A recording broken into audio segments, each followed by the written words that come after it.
Okay, so dis nou weer die Pakistaniese beurt vanoggend. Hier as hier 'n bordjie staan en hy's oop aan sy oop, dan kan ons maar ingaan en ons gaan kyk wat gebeur hierso.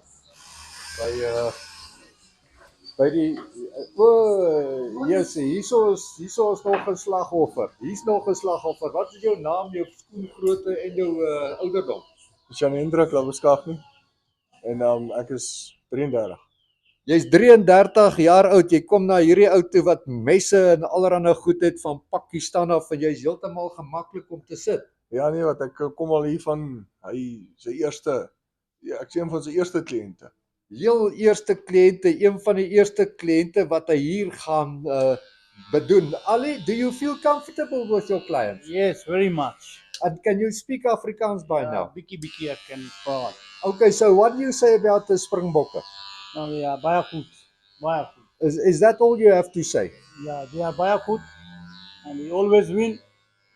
That is nice for Okay. South African. Daar gaan nou al, julle kan sien hoe doen hy dit hier in die winkel. Daar's altyd mense wat na hom toe kom.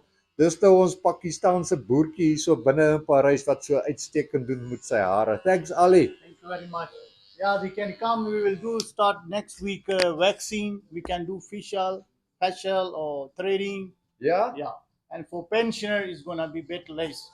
If someone don't have money, can't afford the haircut, he can come. We can do free for him. Die pensionarisse, are you giving it for them for free? Yeah, free if someone can't afford, like he's a pensioner or he's like an old person that he can't afford the haircut, he can come. We can do free. Really? Yeah. Oh, But they have- next week, yeah. Next week? Yes. Just for the week? No, for rest of his life. Really? Yes. Okay ouens, kom hier na Ali toe. Hy gaan vir jou, as jy 'n pensionaris is, jy's bietjie in die knyp, hy gaan vir jou gratis haarsny gee vir die res van jou lewe. Jy moet volgende week kom 'n afspraakie maak om sit. Gee whiz, Pakistani. You good man? Yeah, thank you. Yeah, thank you. Bless you.